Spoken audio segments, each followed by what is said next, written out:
Testing 1 2, testing 1 2 3, testing.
Well, good afternoon. I'd like to welcome everyone to the Subcommittee on Transportation and Public Assets, Subcommittee of the Government Oversight and Reform Committee, and welcome them to a hearing today that is entitled "The Status of Toll Interoperability."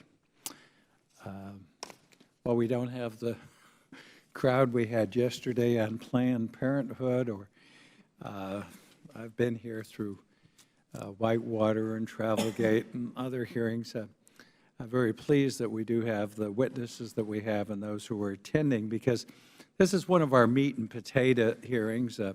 All the hearings in this committee are not blockbusters, but many of them are very important and achieve some important things for the American people. And our focus today, again, is on the status of toll interoperability.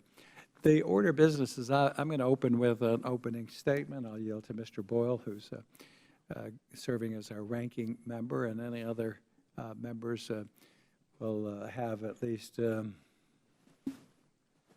legislative days to submit a statement for the record without objection so ordered. So we may be joined by others, and we'll be having votes, so we want to keep this moving.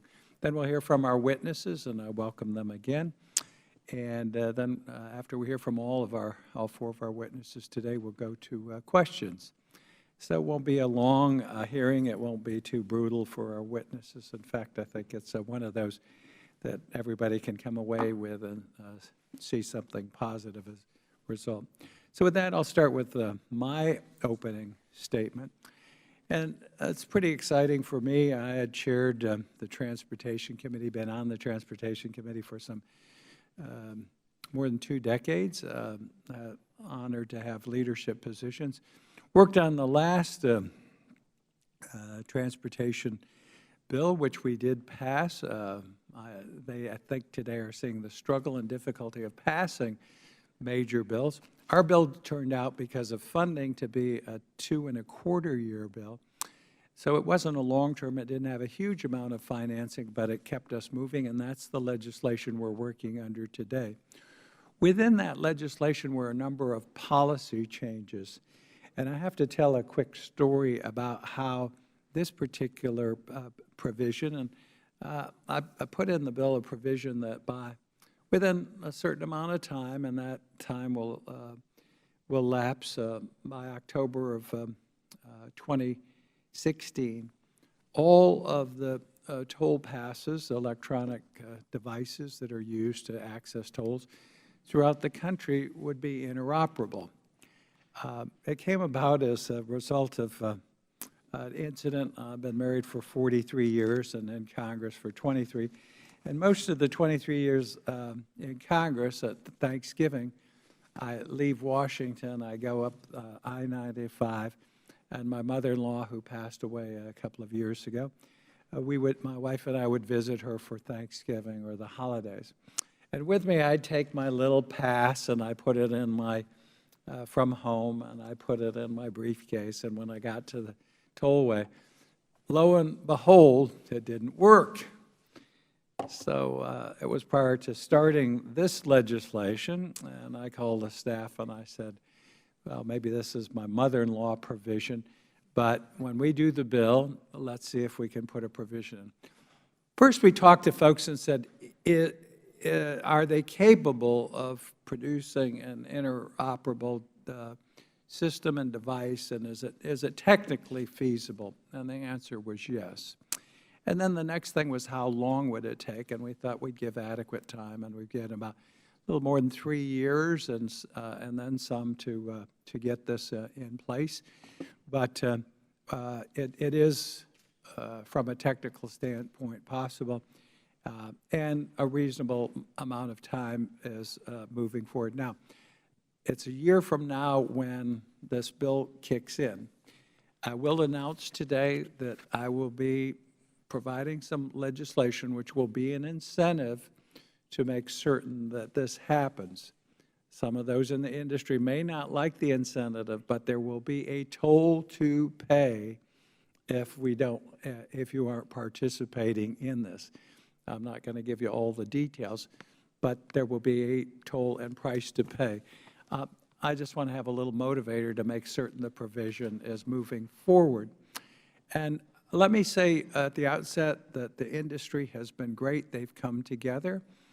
With the announcement of this hearing, Mr. Boyle, we've already accomplished some things. Some parties who couldn't quite agree, I think, on some issues have come together just most recently, even since the announcement of this hearing. And we continue to hope to hear that and see that spirit of cooperation and getting what we hope achieved. So the most important thing, it's in our era, why should we have, this is just a sampling of the passes here, all the passes. Now, these are the big ones and the other size ones. We've got all kinds of passes here, dozens of passes, electronic passes. And now the passes are actually getting a lot smaller. Here's some of them, little pieces.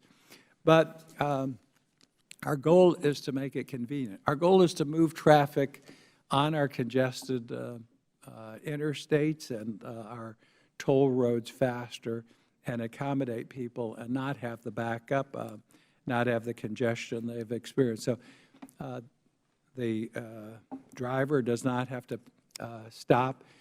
It's safer, again, and I think it'll be a boon to everyone. Each year, more than $13 billion is generated in electronic toll collection revenue, and it serves some 45 million customers. And I think the more convenient, the more people will use the system. The Alliance for Toll Interoperability has made some very good efforts to identify business rules for exchanging and settling these transactions, and I think we can get even further, and you will, and we'll work with you. With national interoperability, there must be regional interoperability as well. The committee has learned that Florida, my state, has taken a lead, and we've seen some great combination already. Some of the southern states and other states have already banded together, and regions, and you can use the same pass and go. And I'm very pleased to announce today, and we'll hear hopefully some more specifics about this. Now listen to this. With this pass here, I'll just use this one. We don't want to give anybody too much credit here, but with this pass, we're very close to reaching an agreement. And listen to this, Mr. Boyle, since you told me you drove from Maine to Florida. Not quite Maine, but Boston all the way. Darn near close, just step across the way. But you will be able to go down 95 from Maine to Florida, my state, up to your area in the Northeast with one pass. And that's a result of progress that's been made just in the last few days. So I compliment you on that. I want to hear more about that. And then we want the date when folks can do that. So that's pretty exciting news. You probably won't be using this one. You'll probably be using one of these little stickers, but we'll hear more about that. So I believe that this is a very we've made some very positive steps towards achieving interoperability. While tolling is an essential tool to supplement revenues for transportation infrastructure. And as you may know, also in the last bill, we have started a whole bunch of projects. I have a $2.4 billion one in Central Florida. We have enough money to improve our road, our interstate through Central Florida, but we don't have enough money to expand it through the public-private partnership under construction now. And it is one hell of a mess already. We have, through 20 miles of downtown Orlando, underway, not planned, but underway, the construction of 4 additional lanes, and this will also be operated under a toll system.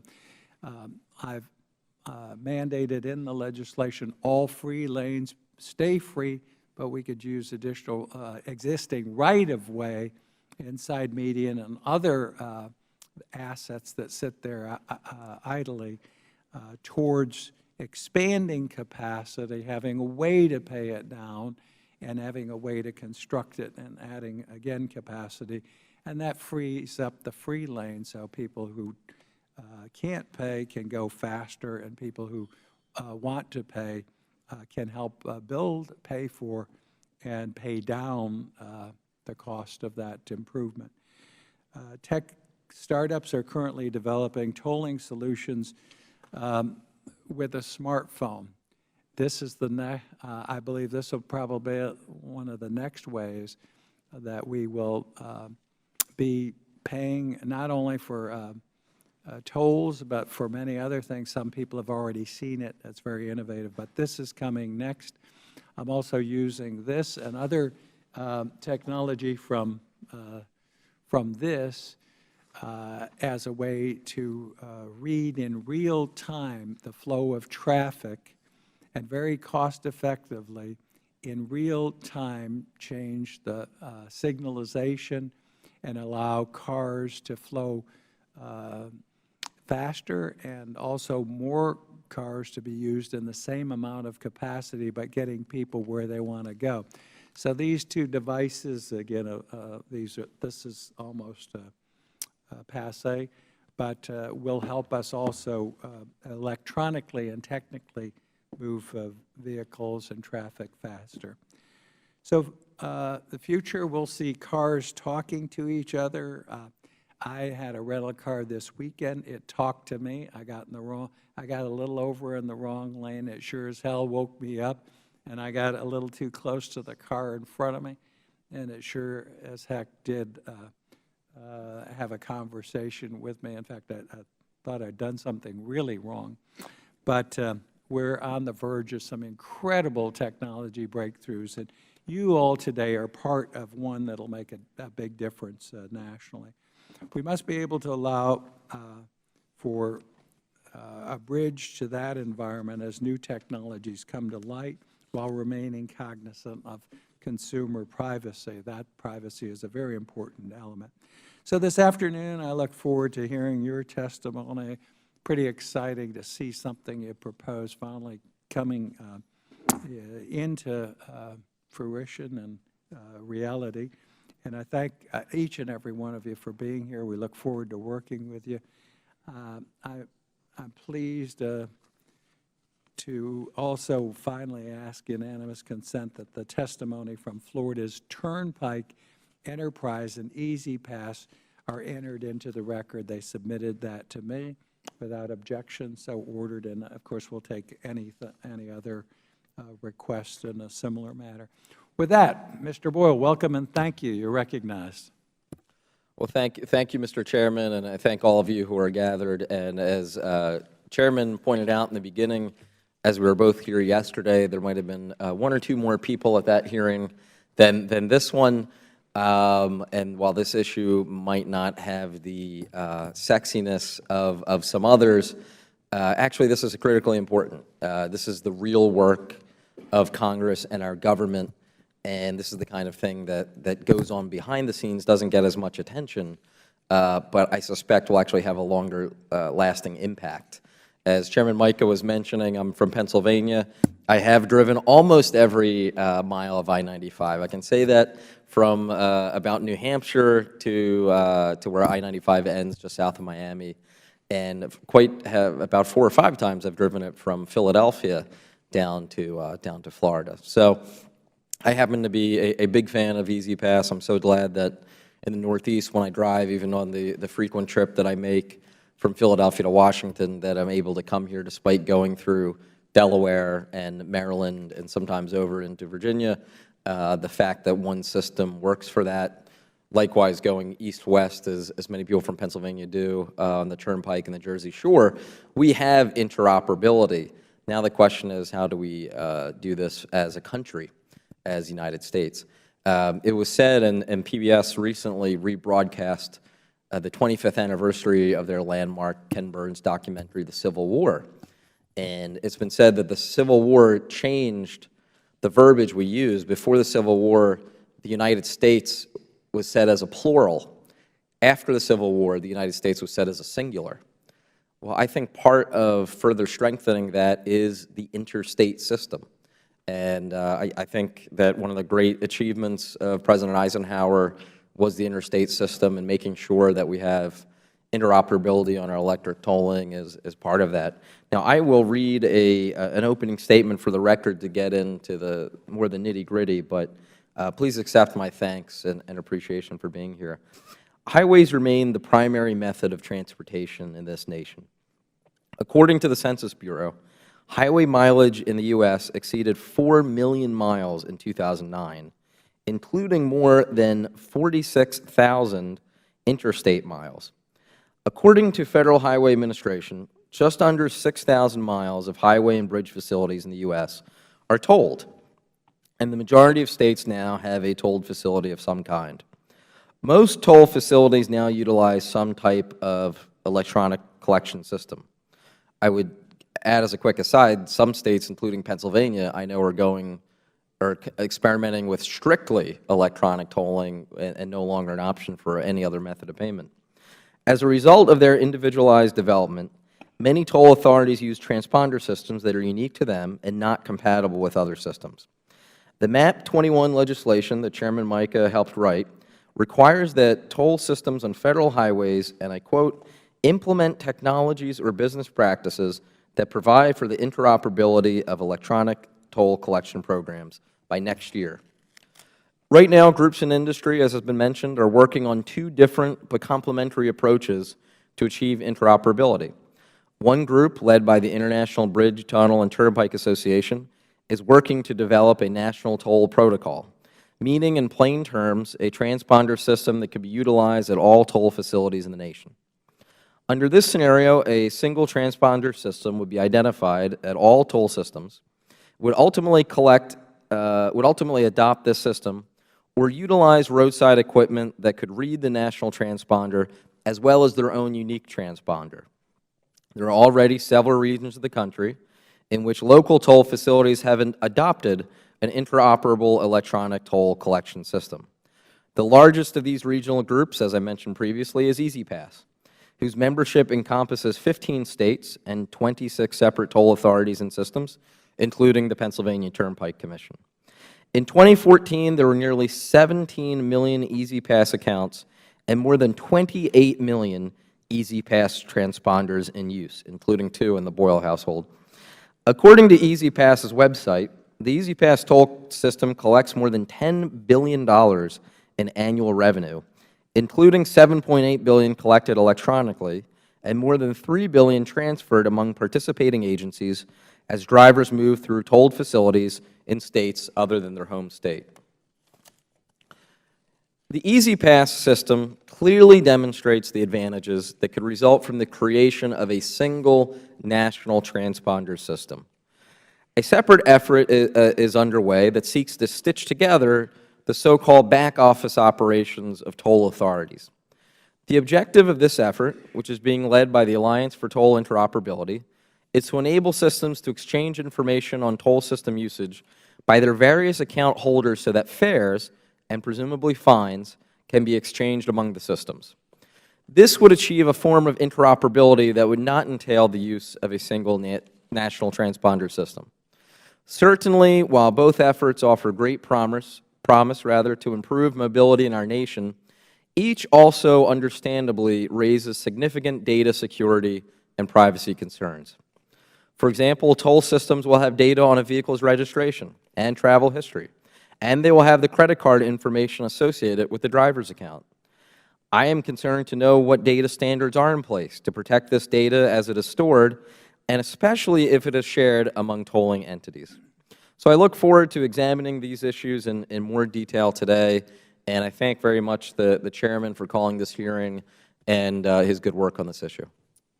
Thank you, Mr. Boyle. And other members, Mr. Grotham, okay. Our Vice Chairman, Ms. Watson-Cole, did you want to make a comment or statement now? Well, thank you, Chairman. I just want to say that I thank you for calling this subcommittee meeting to order here and giving us this opportunity to examine an issue that is very important that we kind of take for granted. It may not be on that, you know, the theatrics and drama of other issues, but it impacts our quality of life. And I very much am a fan of E-ZPass. I use it to get back and forth from New Jersey to D.C. all the time, and I like not standing in line waiting to throw my coins into the receptacle. But I also recognize that the movement of our traffic without having to stand in line is good for our climate and our environment. So I am very interested in hearing what your perspectives and our various roles and how Congress can and should help. Thank you. Thank you, Mr. Chairman. Thank you. Thank you for your comments. And we have left the record open, and furthermore, without objection, the Chair is authorized to declare recess at any time. And with that, I would like to now recognize and again welcome our witnesses. I'm pleased to welcome Mr. Jeffrey Lindley, Associate Administrator of the Office of Operations at the Federal Highway Administration, the Department of Transportation. Mr. Patrick Jones, Executive Director and CEO of the International Bridge, Tunnel, and Turnpike Association.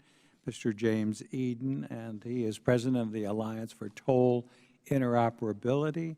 And Mr. Thomas Knuckley, who is the Tolls Technology Sector Manager at Atkins Global. Mr. Knuckley is testifying today as a volunteer member of the International Bridge and Tunnel Association's Interoperability Steering Committee and is chair of that organization's Roadside Operations Subcommittee. Welcome all. According to our committee rules, we're going to now, this is an Investigations and Oversight Subcommittee and Committee. If you'd stand and be sworn. Raise your right hand. Do you swear to tell the whole truth and nothing but the truth before the subcommittee of Congress? I'll let the record reflect that all of the witnesses answered in the affirmative. And again, we welcome you. I'm not sure if one or two faces look familiar. We limit the time to 5 minutes for a statement, and we'll go through. You can also have additional information data submitted to the record with a request, and that'll be made part of the record. I'd like to get you to summarize, and then we'll go through the panel and ask questions. So again, welcome, and let me recognize first Mr. Jeffrey Lindley, and he's again the Associate Administrator, Office of Operations at the Federal Highway Administration. Welcome back, and you're recognized, sir. Thank you. Thank you, Mr. Chairman, and good afternoon. Chairman Mica, Ranking Member Boyle, thank you for inviting me here today to discuss the MAP 21 provision regarding electronic toll collection, or ETC, interoperability. I'm pleased to highlight FHWA's efforts for you today, as well as the progress we've seen the toll industry make toward implementation of the MAP 21 requirement. Achieving national interoperability of ETC systems is an important issue that affects motorists who travel frequently between regions, such as long-distance truckers, and people living in close proximity to 2 or more regions that use different ETC approaches. These users must maintain multiple ETC accounts and transponders or use other methods of payment, which are often more expensive and can create congestion at toll collection points. Although these users represent a fraction of the tens of millions of total ETC users, nationwide ETC interoperability would allow users to drive anywhere in the country without having to establish multiple accounts with ETC agencies or carry multiple tags. Prior to the passage of MAP 21, FHWA implemented a toll interoperability provision under Safety Lieu. We issued a final rule in 2009, and although we could not establish a national standard at that time, the rule required agencies to consider regional interoperability in developing their toll collection systems, which helped accelerate progress toward nationwide interoperability. The Easy Pass Group provides a good example of regional interoperability. This consortium of 26 toll agencies in 15 states has millions of interoperable devices in circulation and accounts for a significant portion of all toll transactions in the U.S.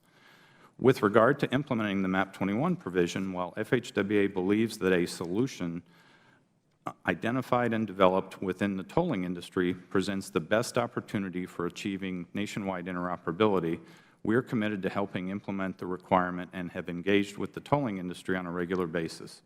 FHWA meets regularly with IBTTA. In addition, we've met with ETC equipment manufacturers and back-office operating agencies. We monitor developments within the tolling industry and communicate with IBTTA and equipment manufacturers to review implementation progress and identify actions that would help facilitate interoperability. As other panelists today can attest, this industry-led approach is yielding progress. For example, more tolling agencies are moving to all-electronic tolling, where tolls for users without a recognized tag are collected through license plate recognition and billing. IBTTA has developed a strategic plan and developed an open communications protocol based on the data requirements of current ETC transponder tags. This approach involves selecting a national transponder protocol that toll agencies could offer to their users who desire interregional or national interoperability while continuing to offer a traditional local or regional ETC transponder. The toll agencies would agree to read the national transponder and process interoperable transactions. Through equipment attrition, toll agencies would eventually transition to only national transponder tags. Last year, the IBTTA Board of Directors adopted this protocol and recommended that all toll agencies make the protocol available to any customer who desires national interoperability.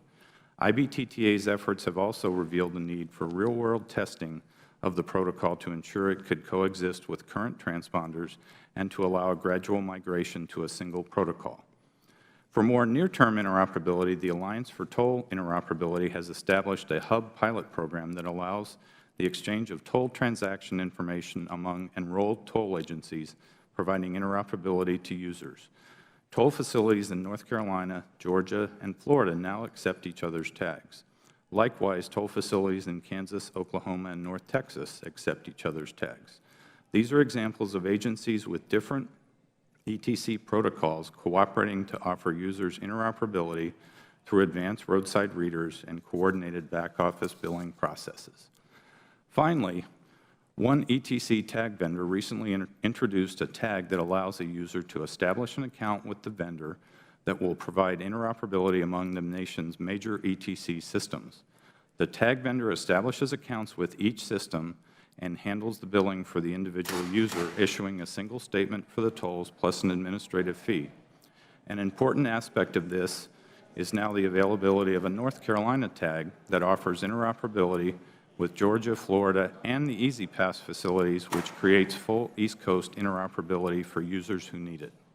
Mr. Chairman, thank you again for the invitation to appear here today on behalf of FHWA. This concludes my remarks, and I would be happy to answer your questions when the time comes. Thank you, Mr. Lindley. And we'll get back to you with questions. Right now, I'm going to recognize Mr. Jones, who's Executive Director and CEO of the International Bridge, Tunnel, and Turnpike Association. Welcome, sir, and you're recognized. Chairman Mica, Ranking Member Boyle, and members of the subcommittee.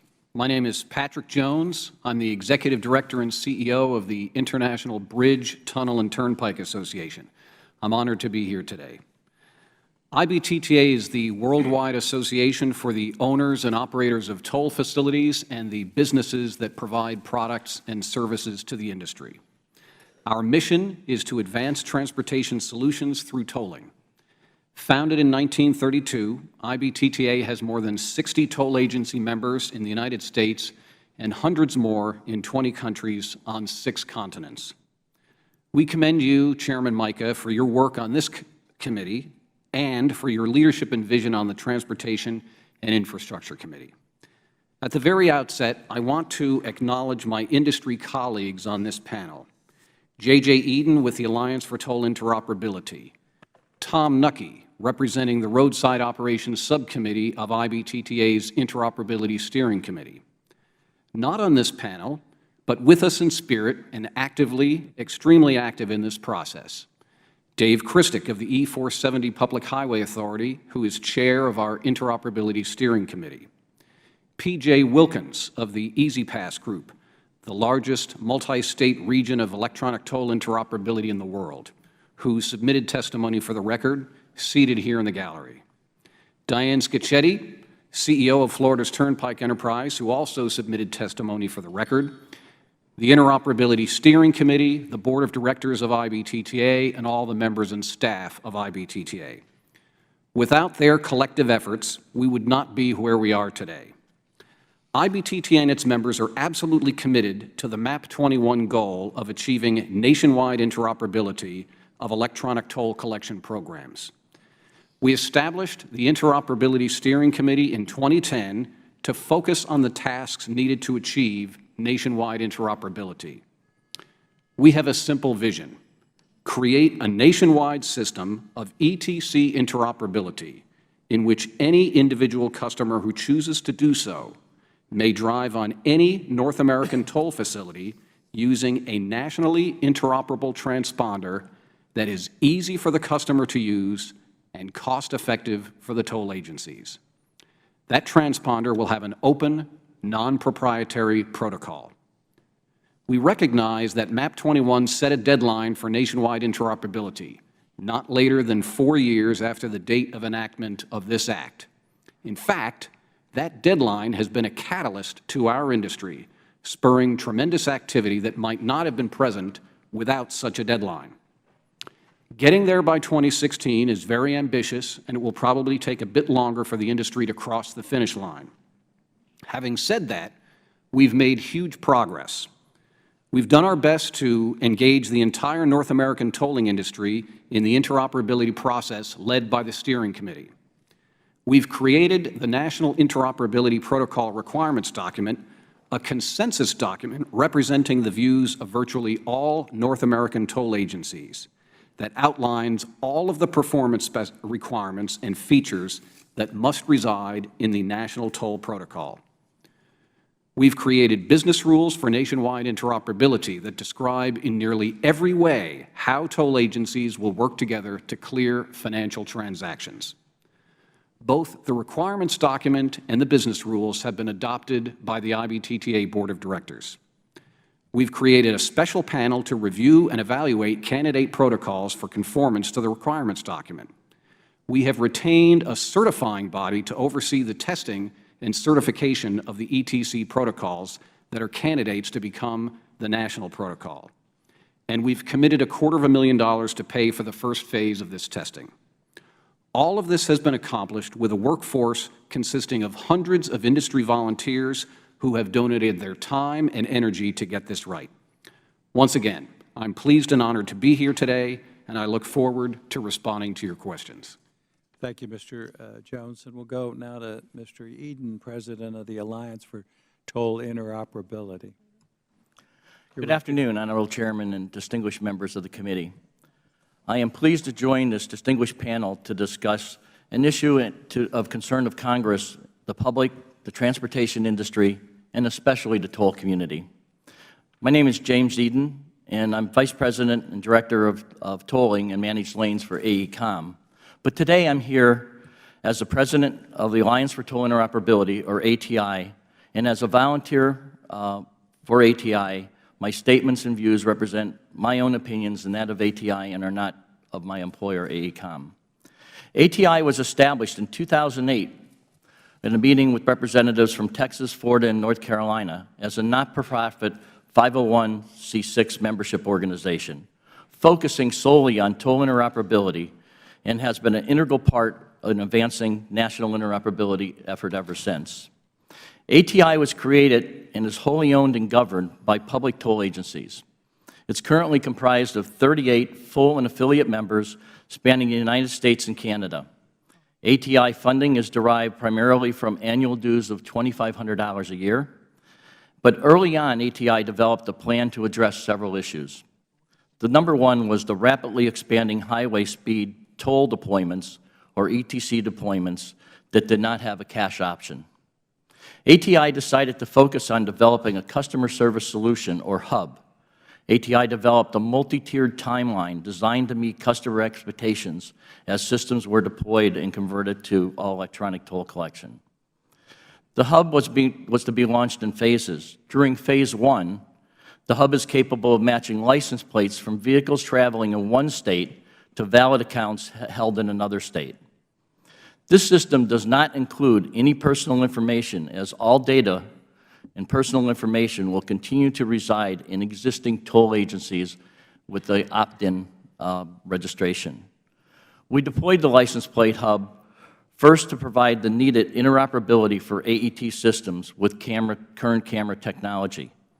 However, we plan on deploying a transponder-based hub by October of 2016 that will allow agencies to have multi-protocol readers exchange data and fares. Some of ATI's other accomplishments to date are: we held a video shootout to bring missing advanced technology to the toll industry that had obsolete toll camera technology. The hub was publicly bid and awarded to secure interagency flow in September of 2013. The hub is scheduled to go live between Illinois and Florida in November of 2015. ATI established a committee between AMVA, EasyPass, other DMVs, and an ATI working group and IBTTA to develop a reciprocity template in 2012. This will allow toll regions, states, and others to adopt a uniform approach to handling toll violations across state lines. We worked in concert with region interoperability solutions to achieve these goals. However, the costs to participate in interoperability are significant, and the business case may be lacking for some agencies. Recognizing this, ATI is working on a change order with our vendors. In the process, we will enable toll agencies to operate for 1 year, with the only cost being that of transactions that are matched. It is anticipated that the period will show the value to the participants and encourage them to continue ongoing members and support interoperability. As participation in the ATI hub over the next few months is critical in order to hold our contracts with our technology vendors. In summary, ATI has successfully developed a data network contractual structure to enable toll operators in North America to be interoperable through their customer service centers. The ATI Hub initiative is complementary to the efforts of IBTTA and the National Interoperability Committee. The industry at large has responded with action effort to the MAP 21 legislation, and I personally applaud this committee, Congressman Micah, for drawing attention to this issue. And as a side, it's not as easy as it looks. I was one of the founders of EasyPass back when we did it, and it looks easy from the outset, but it was a rough road ahead. Thank you. Thank you, Mr. Eden. Thank you for your testimony and also for your leadership on this issue. We have less than 3 minutes to go to a vote. Welcome, Ms. Duckworth, our ranking member. Mr. Boyle did a great job. He even read an excellent statement into the record. Did you want to comment for us? Second? Not at this time. Okay. But what we'll do, rather than short Mr. Nucky in your testimony, we will recess until 3:15, and we'll reconvene. You all could relax for a few minutes. You don't have to stay there. Just be back here at 3:15. We'll reconvene, hear from that witness, and then we'll go to questions. So we'll stand in recess till then. Thank you.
like to call the subcommittee back to order.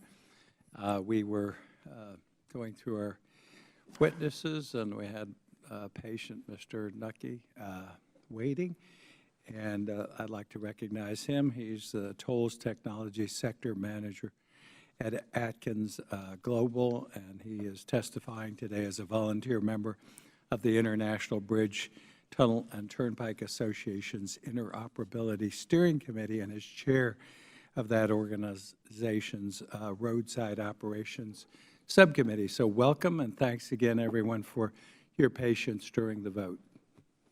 You're recognized. Thank you, Chairman Micah, Ranking Member Duckworth, members of the subcommittee, and guests. Good afternoon. My name is Tom Nucky. I am providing this testimony as a volunteer member of IBTTA's Interoperability Steering Committee and as the chair of the Roadside Operations Subcommittee. It's my hope today to represent the voices of more than 100 volunteers so as to provide more detail on the process and status the IBTTA committees have worked on. As a volunteer, my statements and views represent my own opinion and are not necessarily the opinion of my employer, Atkins North America. IBTTA's committee and subcommittees have worked diligently to meet the MAP 21 requirements by planning for technology and business practices leading to electronic toll collection interoperability within North America in a manner that allows customers to establish a single account for use on all toll roads.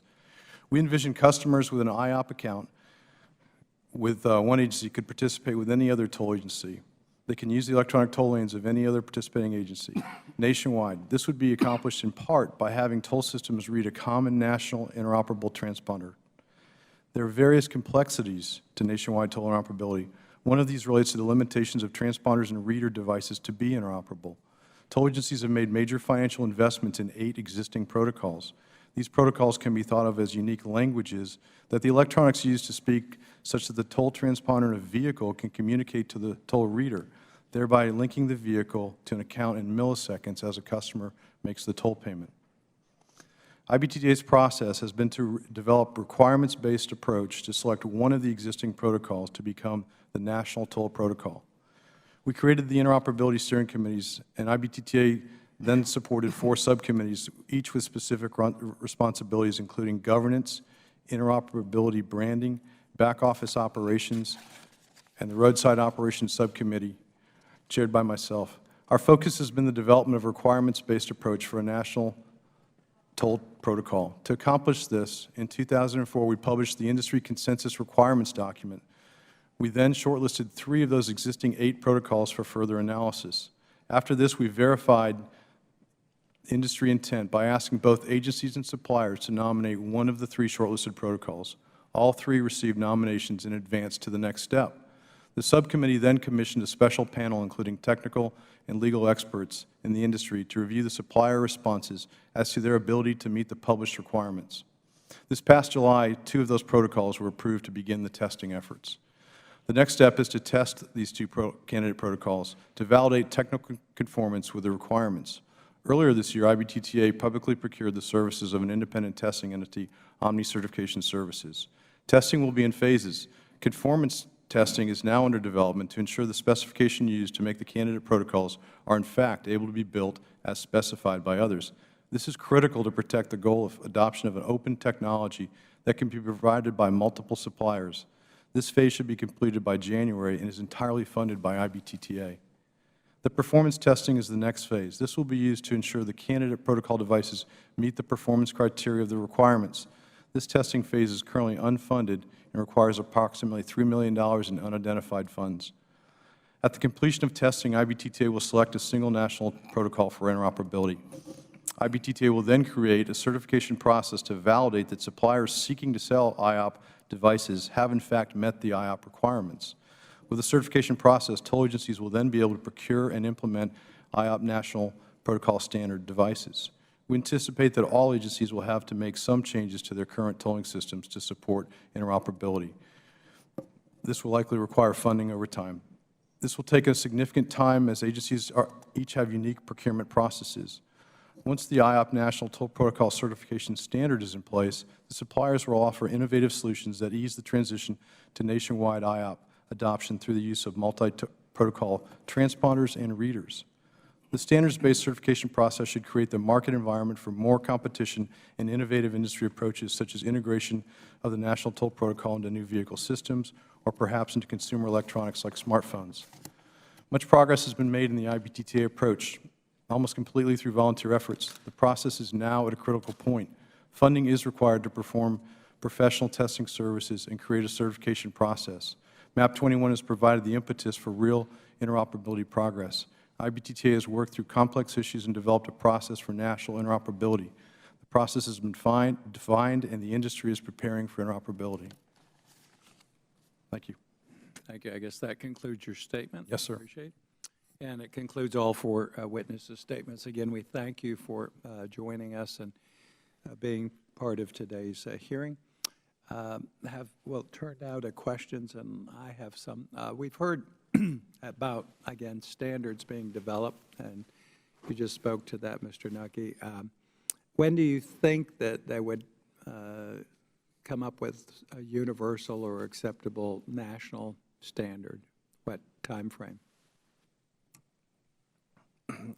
Our process is now that we are in the first phase of that testing of those two protocols that have so far cleared all the pre-screening processes. We expect that to be complete by this January. Well, that would be setting the standard and then testing afterwards. Right. The standards are set. And then you mentioned the standard, or the testing, you estimate about $3 million in cost for the testing. Okay, that will bring me over to Mr. Lindley. Is there any assistance available from the federal government under any of our programs? Maybe they could apply for, or have you applied for any? Do you know of any, like research and development or category? I think this is pretty important, and it sounds like they're absorbing a lot of the cost, but maybe there could be some way there could be some shared participation. Yeah, we have looked at the possibility of using available research and technology funding to support elements of the testing that's planned, particularly the elements that help ensure that the technology is secure and reliable and works. Where we have not had discussions about funding potentially all of the testing. And well, again, it could be a partnership. And these are commercial ventures. I don't know of anybody doing this just for the good of the order.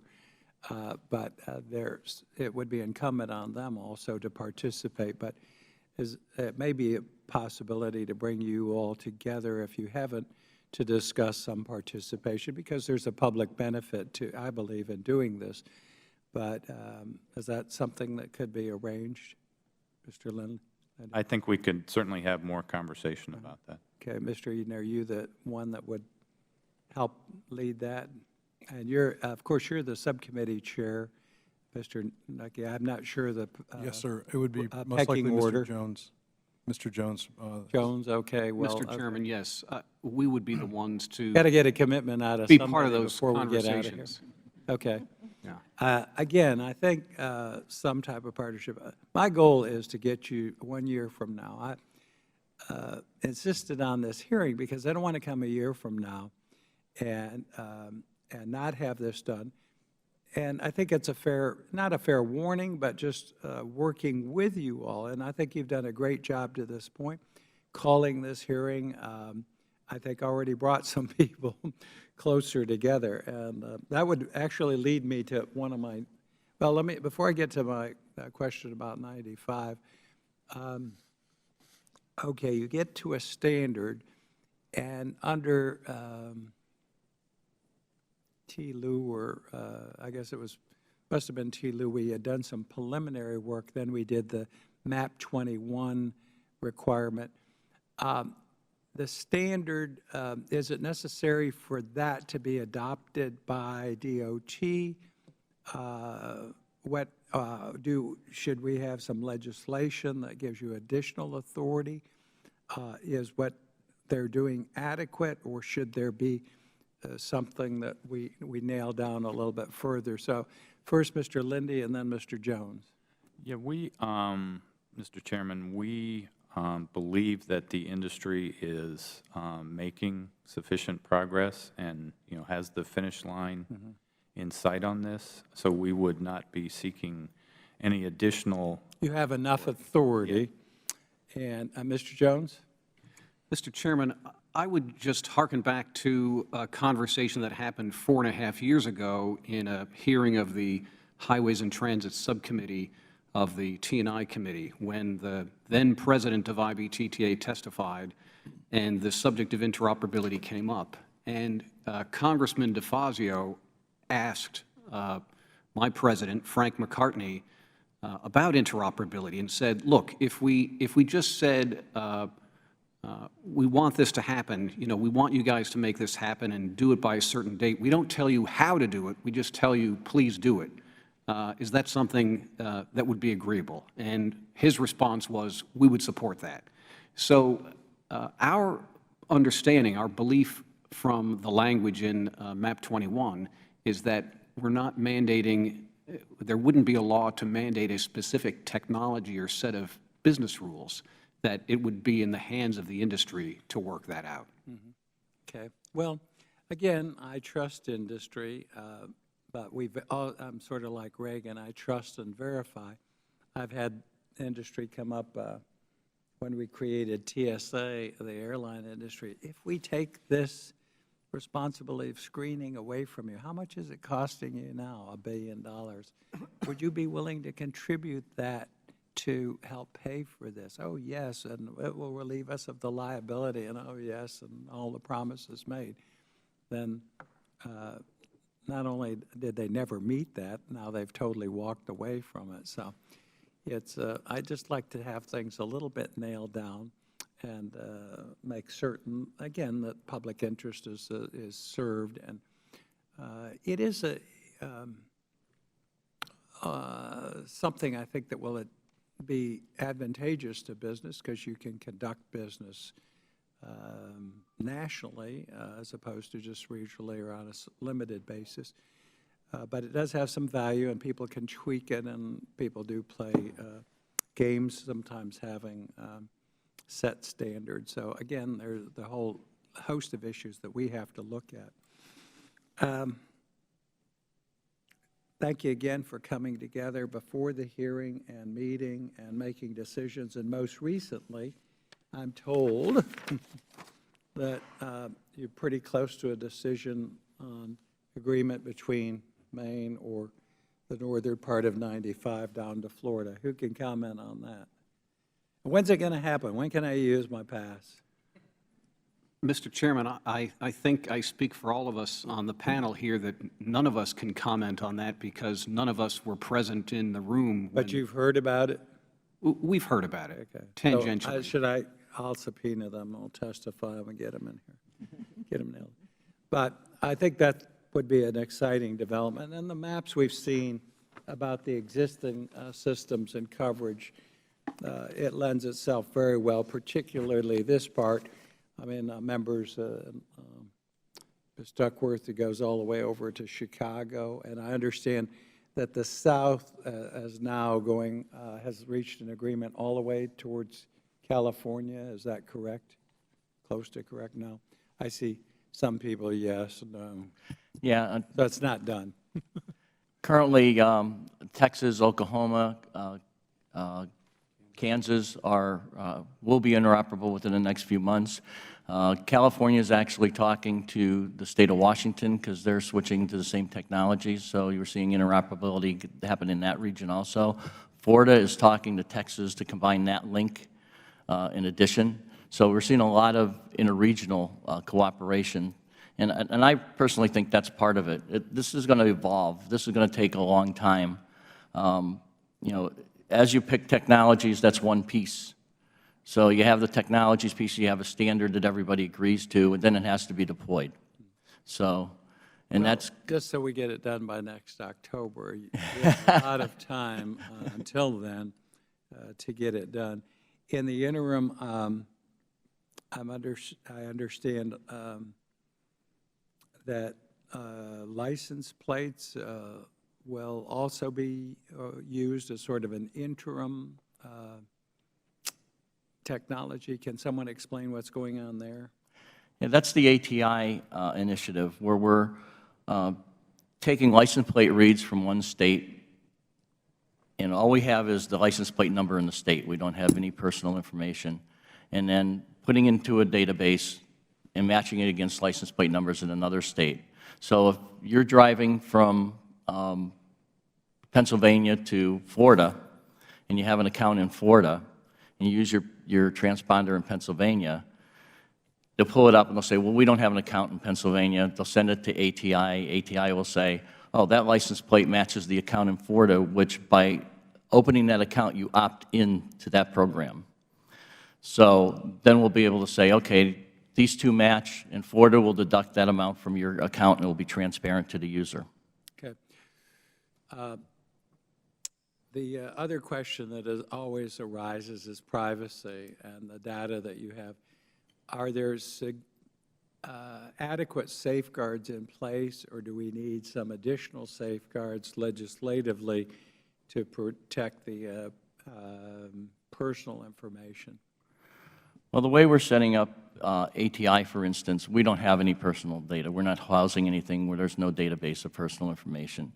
And to date, I'm not aware of any, and I don't like to say this because every time somebody says their system's never been hacked, somebody takes it as a challenge. But there's not been major breach in any toll agency that, that's created anything like that. But everything is a computer system that's open. But I don't see any need for legislation. I don't know what legislation you could pass to actually help with that. The fact that that data is held in multiple locations across the country and not one centralized database also helps. Okay, well, I may have some additional questions. I want to give Ms. Duckworth, who came in late, opportunity both for any comments she wants to make and questions. So whatever time you need, I yield. Thank you, Mr. Chairman, and thank you for holding this hearing. Gentlemen, thank you for coming here. I think the ideal from a consumer's perspective is that you can get on in your car anywhere in the continental U.S. and get to any part of the continental U.S. and never have to change systems. And I am wondering about the regional nature of these systems and what does toll interoperability really means? Are we moving towards that model at some point where you can get in anywhere and navigate, or is it going to be, the Atlantic seaboard block down to Florida, the Texas, and then you've got California here? Or is there a move to try to get to that? So, Ranking Member Duckworth, thank you for the question, and thank you for having all of us here. We have all testified about the efforts that have been made to bring about national interoperability, and the goal of all of us on the industry side is to make it as simple as possible for the consumer and as cost-effective as possible for the agencies. That's the goal that we're working toward, that there would be any customer who wanted to drive on any toll system in the country would be able to do so using a single tag, a tag that meets the national toll protocol that we've developed, that our industry has developed, that is both open and non-proprietary. So we are moving toward that goal. And all of the regional interoperability is contributing to that. You're seeing a knitting together of the regions, the existing regions of interoperability to begin to make that happen. Are there any issues with individual states' finances? I come from Illinois, and we have some significant challenges in our state, obviously. There are significant challenges for states that need to adopt some of the new technology within their tollway authorities, and anything that you think might be a stumbling block that you would need help with, or the states we need to keep our eyes open for. For example, if you've got a state that's using the transponders, but you need to install the license plate readers as well, what those costs, what those challenges are for states across the nation. Yeah, I believe that there's going to be some challenges for some state toll agencies, especially the smaller ones. It depends what technology is chosen and what it will cost to swap out a reader or even eventually phase out the transponder to that national standard. That's why I've been talking about this happening over a period of time. So you're talking, like Easy Pass, I believe, has 3,800 lanes of equipment. So a swap out of equipment of that magnitude is substantial.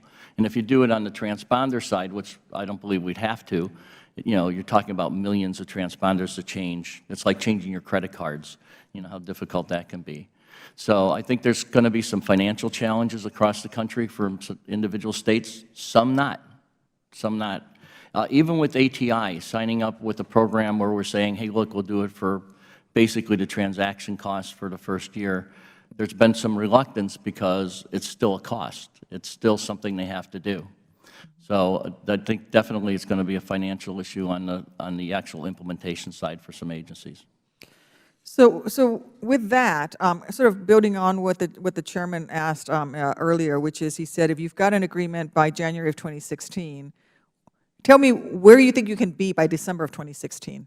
If you've got an agreement in January, by the close of 2016, where do you see? Excuse me, I'll start with the response on that, Ranking Member Duckworth. By 2016, by the end of 2016, we hope, assuming we can have some funding for the testing, the critical performance testing area, we expect by the end of 2016, by hopefully this time to the end of 2016, we will have the process far enough along where we can have a certification process where industry can bring their devices to a certification service where it will be tested and certified as being interoperable. And what that does is opens up the opportunity for agencies to procure that certified device for national toll interoperability. So then we could start seeing some of this in consumers' hands by 2017. It depends on the procurement sequence of the individual agencies, but as soon as they have the financial means to do that and the business rule aspects worked out, yes. Is there any potential for using the system in order to offset some of the costs in terms of commercializing any portion of it? You said, you've got this data that you're tracking for commercial trucking companies, the like. Is there any way to commercialize any of this in order to raise any kind of funds from the system? I mean, this is a trove of data, right? It's just as we are very concerned, I'm deeply concerned about data breaches and the security and privacy of individual consumers' data. And I think that it's got to be more than, the answer's got to be more than, we've never been hacked, and we never heard of anybody been hacked, so it probably won't happen. That's not a good enough answer. We'll get to that. But on the other side of that is, this is data that could potentially, I would think, be of value to commercial entities. And is there any way of looking at, is there any opportunities there? Yeah, frankly, ATI has been approached by a couple of commercial entities, both on the data mining side, and again, there's a fine line there on the data privacy side, so you have to be careful. And also, on probably the hottest electronic market right now is electronic payment systems. And once you put a transponder in a car that can do financial transactions, there's a lot of other industries, even municipal parking, commercial parking, fast food, all that type of stuff. But it's a balance between privacy and the commercialization and the mix of government and private entities. So I guess the short answer is yes, but I think we have to proceed very cautiously in that area. With that said, what's the industry doing to be sure that you, as these emerging potentials, as these potential emerges, that you're safeguarding privacy issues? Is there a subcommittee or a joint work group or a task force? Or Mr. Lindley, does the department have any insight and potential into how to govern the potential commercialization of the data? We've not had any discussions about how to commercialize the data. The toll collection data does get used in some applications like traffic data collection, interaction with travel information, but none of those applications currently generate revenue. They go to public agencies, and then that information is shared. I'm concerned. I mean, I think there's potential, but I'm concerned about the security and safety of that data. And I think that as we acknowledge, as your panel has acknowledged, there is this potential. If there's potential to make money, somebody's going to figure out a way to make money off of it. And if that's the case, then we should now on the front end be prepared to put in the safeguards so that we can make money off of it, but in a way that protects the consumers. And with that, I yield back, Mr. Chairman. Thank you, Mr. Grossman. Thank you. Just like to thank the chairman for holding this hearing. I think it was said this is going to be an exciting hearing. I don't find it exciting, but it was an enjoyable hearing nonetheless. Trying to think who we'll give this question to. We'll ask Mr. Jones.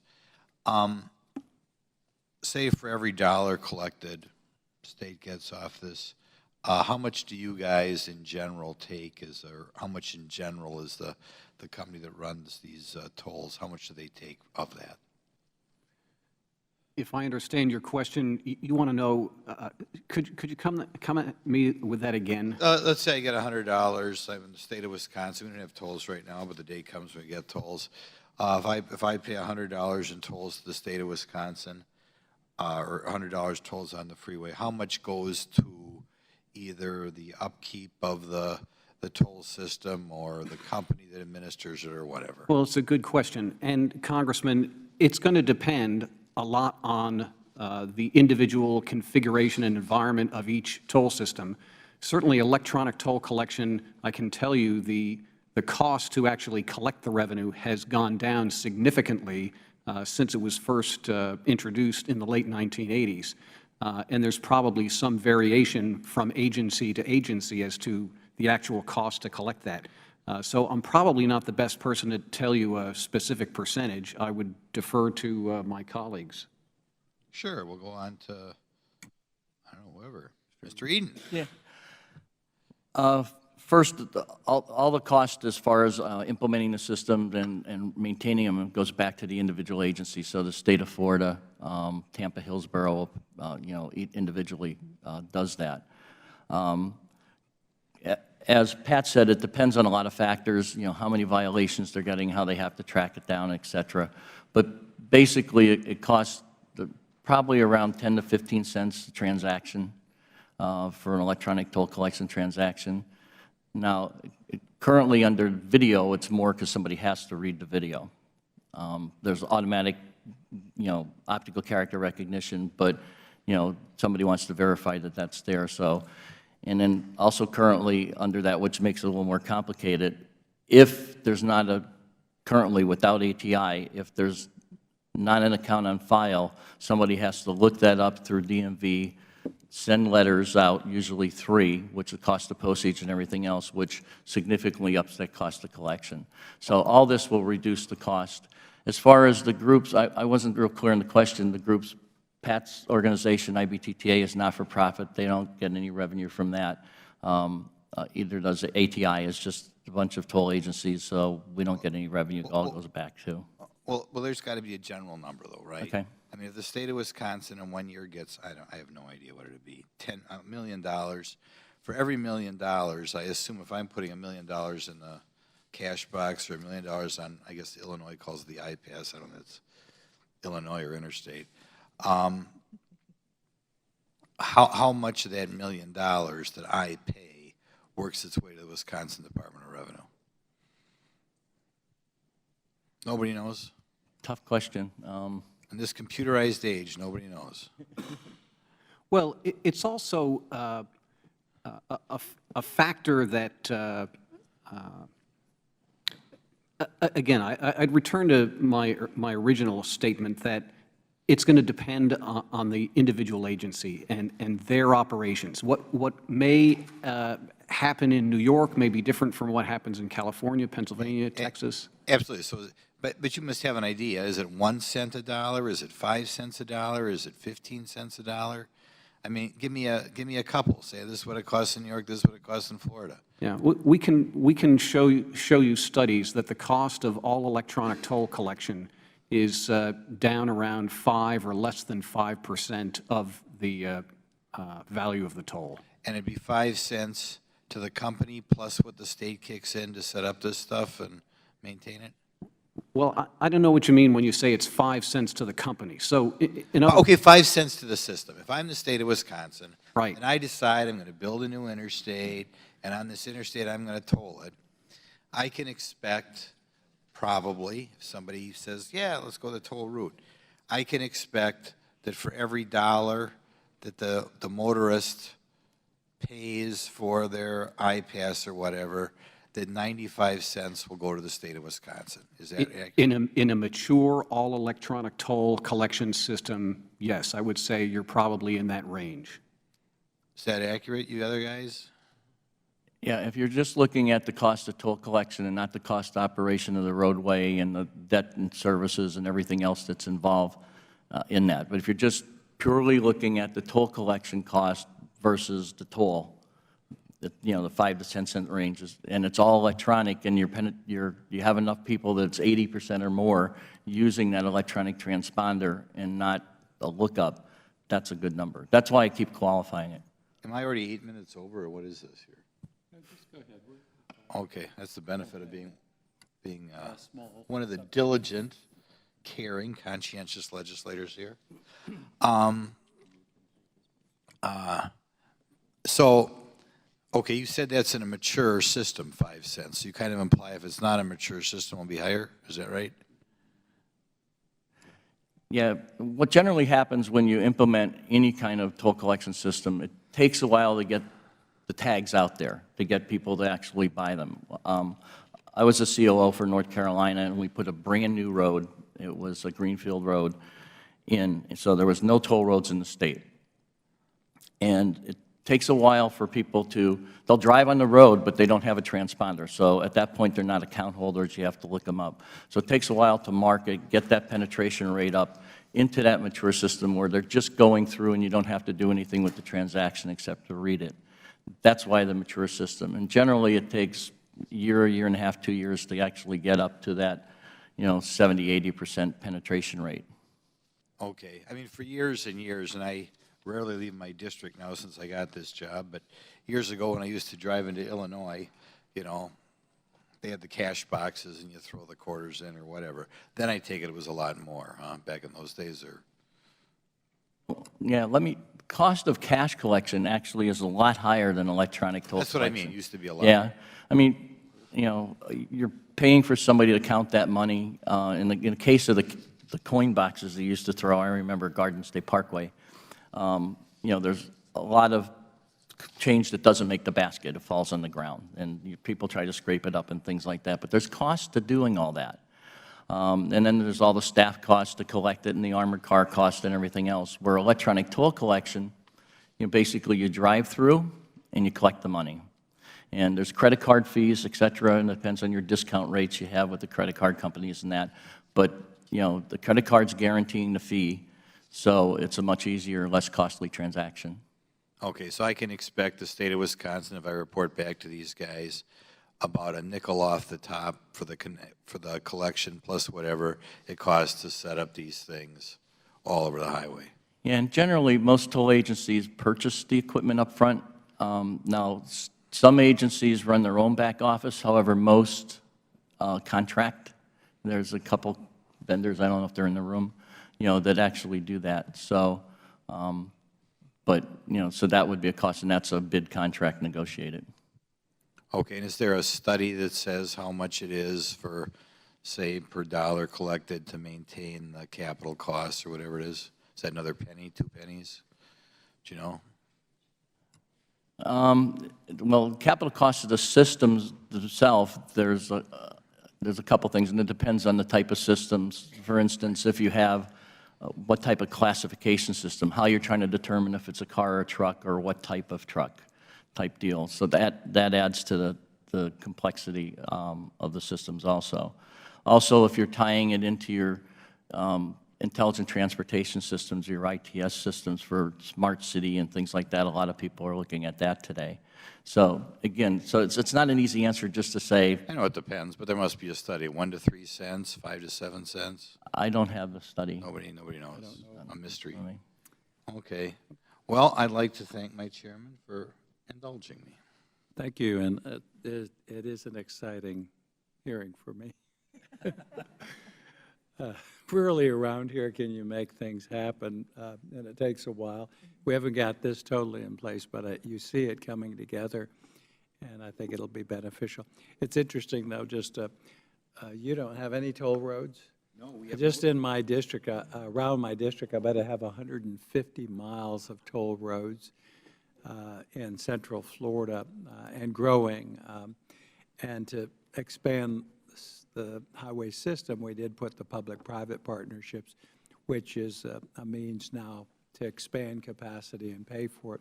Let me yield to patient Ms. Duckworth.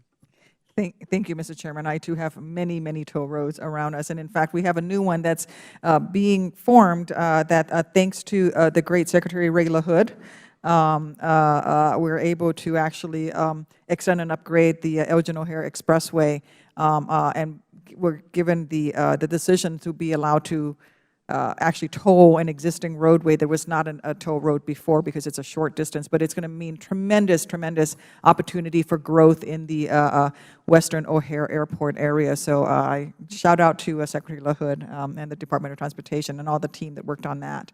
I want to go back to the cost of implementing. The chairman actually showed me this Ziploc bag with all of different transponders in it. And I remember what it was like when I switched from my old iPass transponder, yep, I had one just like this, to the smaller one, which I have in my car now. What is the cost of switching all of these out? If you go to this new system, I would imagine that there is an upfront cost, an investment cost in either getting the consumers to bring these old systems back, mail them back, something to switch to. Eventually, I guess there is just this nifty little tag that you stick on your door. What does that cost? I mean, if we start to implement this, are we looking at a significant investment cost just for these things and for the consumers? Would there be additional costs? Would the consumers have to pay for the devices to start off with? How does that work? Well, we'll both answer, but I guess I'll start. I think ideally what would happen, we'd switch the reader part first. So if we had a common, we'd go to a multi-protocol reader that would read the initial, whatever the agency's using, if it's EasyPass, and whatever they went to, 6X, whatever that is going to be, right? And therefore, people would be able to use their existing transponders until they expired normally. And then there would be a swap out to whatever that new transponder is. And we've looked at some of the costs of transponders. We conducted a nationwide survey as we started this process, and we found transponder costs range from the sub $1 to the $25 range, with an average around $10 or so. But transponder costs would only be necessary for those agencies that had to adopt the new technology.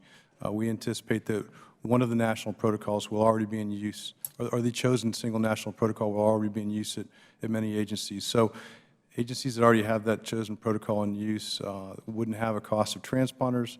Other agencies would, and it's hard to project the exact cost of that until we know which is the winning protocol, so to say. But we would expect it would be hundreds of millions of dollars ultimately. Up front, just for the implementation? Over the transition period to replace it. Okay. Thank you. I yield back, Mr. Chairman.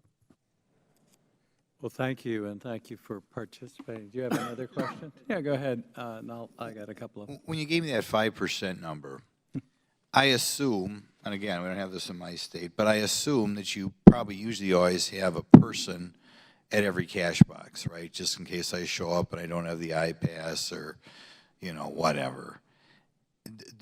For that 5%, do you folks pay for the guy or gal at the cash box, or is that on the state? Well, just as a practical matter, if you are going to introduce tolling in your state, Right. You're probably not going to create cash booths. You're going to initiate it all electronic. So, and you have an advantage that way because you don't have a history of all these booths existing. So the recommendation would be, and probably the best practice would be, to start with an all-electronic system. So you eliminate that particular toll collection, you know, human toll collection cost. Okay, but then how do if I show up and I have no change, what do I do? Basically, that's where the license plate comes in. So if you don't have an account, well, let me walk through all electronic first. So in an all-electronic system, you would, that marketing time I talked about where you go and you buy the transponder, and you put money on the account, and you'd have the device to put in your windshield. Then you'd just be able to drive through at highway speeds. Basically, the toll collection system at that point looks like a sign gantry, just like an overhead sign gantry, nothing else. So it's made it really simple for even for state DOTs and other people to implement, like on managed lanes, and inexpensive. However, if you don't have an account or something happens and your transponder doesn't read, that's where the backup comes in, is the license plate. So we'll always have to have the license plate in an electronic system for a backup to that system. So you don't have an account, it will read the license plate, and in the case of ATI, they would send it to us, and if you had an account someplace else, it would be okay. If you didn't have an account any place, they would go to your state DMV. And the state DMV would then send that toll agency your license plate information, and they would mail you a invoice, probably with the fee on it that was going to cost you a little bit more because it costs them more to process that transaction. Okay, thank you much. Well, this is all an educating process, as you can see, for me, for members of Congress and the public, but some exciting technology. I took Mr. Desalegn up to New York, and we saw the using of the electronic pass in their real-time traffic management system, and that's pretty exciting when you can take the signal from the pass, read it, and change out the signals, which moves traffic in a very expedited fashion. And now they're doing that with a cell phone signal, too. Well, speaking of cell phone, how long before this device you think will be used? Is it now, are there any systems that now use this? I think once we have a standard, industry will have something they can develop. Yeah, some little kid in as part. There actually are some that are experimenting with that to be able to link your phone to a transponder. Yeah. And so that This is is potential. kind of cute staff and members.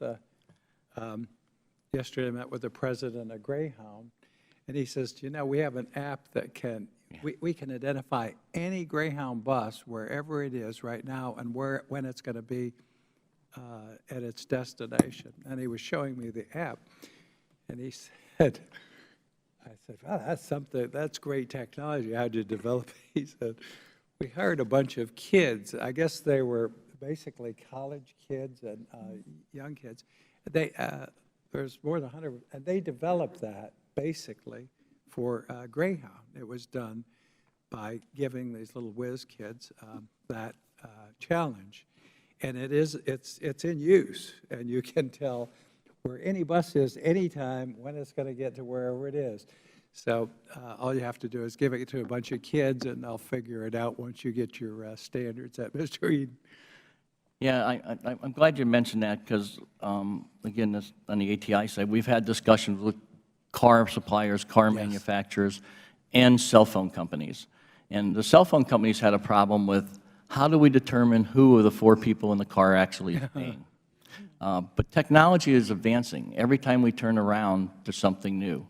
I just got this in the mail yesterday. I'm not going to tell who it is, but it's a card that holds all my credit cards and a whole bunch of other information that's tied to my cell phone.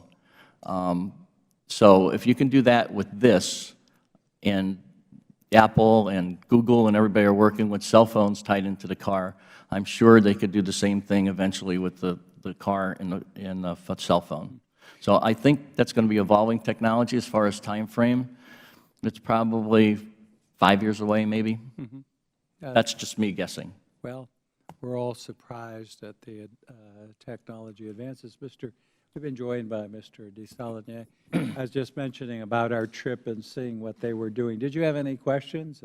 No, it's probably all been said, but just following your comments, Mr. Chairman, just a question, and maybe it's because I'm from the San Francisco Bay Area, of making sure that transponders may be, as you alluded to, ancient technology in 5 years. So I know the California Highway Patrol is buying plate readers right now. They can, to your point about whether there's 2 or 3 people in an HOV lane, part of the technology is so that they can do that without having a unit out there, or electronic license plates. I've been told that electronic license plates that people are trying to sell at will tell you that will facilitate a more accurate, more secure form of technology. So as you do all this, it's all great stuff, but anticipating that technology is going to change so you don't have to go back out again and put a lot of money into the infrastructure, to the degree you can do that. Yeah, I think, I'm sorry. Well, I was just going to ask Mr. Lindy if there had been any thought to requiring a barcode on a vehicle. Yeah, telematics in car can tell the manufacturers almost everything they want to know anyways, so. I mean, I remember working in the rail industry when I was in college, and we used to take down the number of each boxcar, and today they're read instantaneously. They know where every boxcar is.